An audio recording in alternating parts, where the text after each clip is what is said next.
So, in our ongoing crusade campaign, the Alpha Legion found out that there was a League of Votan force mining an area in the Archilles nebula, and we're mining psychoreactive crystals from this area. And the Alpha Legion decided that they needed to grab as many as they could in order to enhance their own Space Hulk with better psychic telecommunication abilities. The fighting for this mining facility that the Leagues of Votan had taken over grew very fierce very quickly, with the Alpha Legion quickly gaining the upper hand and pushing the League of Votan back. The Stygian cult was even able to hold off a group of Chthonian berserkers, although at a loss of half their numbers, but they were able to hold them off and see them off. Meanwhile, the warpsmith Praxis the Profane was able to lead a Alpha Legion squad Alpha-1 in overcoming all the Leagues of Votan forces in front of them, wiping them out in hand-to-hand and with mass firepower.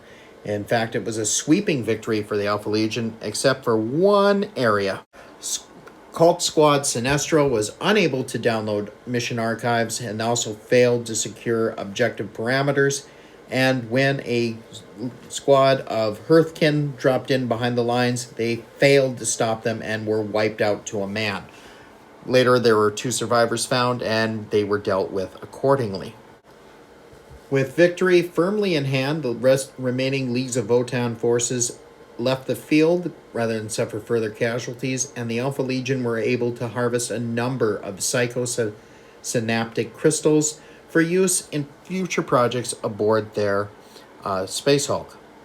Our first unit to earn an upgrade in this part of the campaign is the Serpent's Gaze Havoc Squad.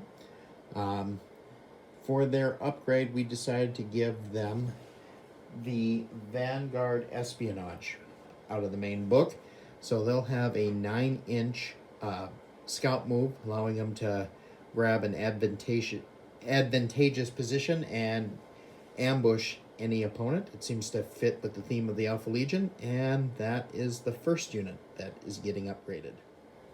Our second unit to earn a battle honor is the first Stygian cult, and due to their ability to grab objectives and hold objectives despite horrific losses, we decided to give them the Obdurate Obedience battle honor, and that's going to give them even more objective control and should serve them fairly well.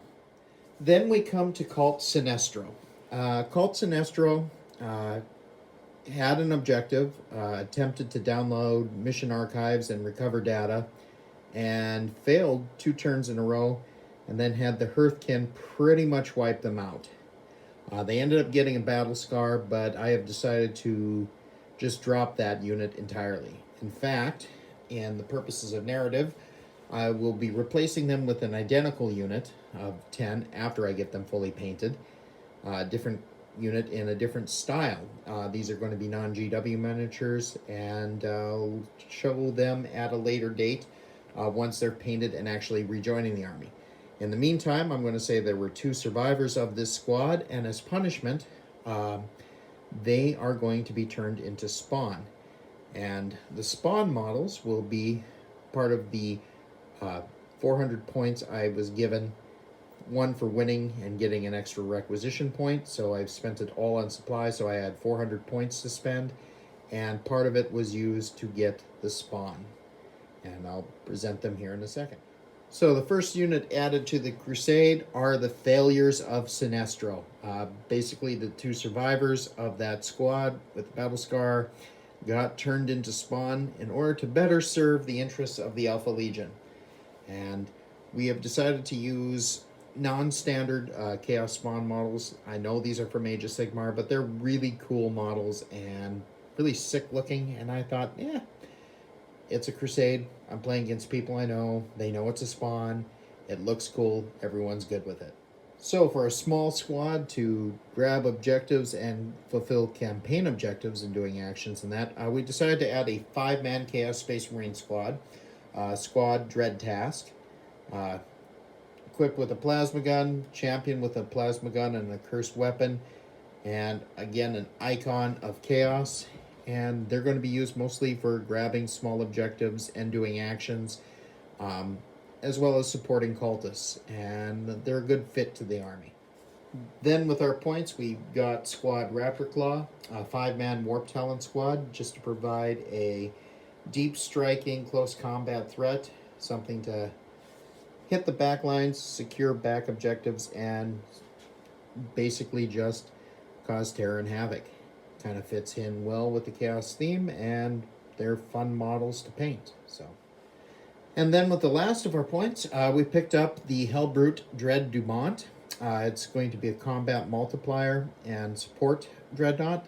It's going to be tucked in with either the Havocs or later on when I get one, a Forge Fiend in that, providing anti-ground attack and also boosting their dark packs, as well as leveling its own not inconsiderable firepower.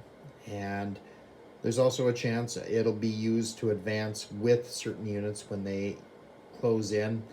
Again, just to give them the full benefit of Dark Pact for both sustained hits and lethal hits. So it's a good addition, solid addition to the army, and kind of fits and rounds out the theme. I hope you've enjoyed this video. If you have, please hit like and subscribe down below, and we'll see you next time.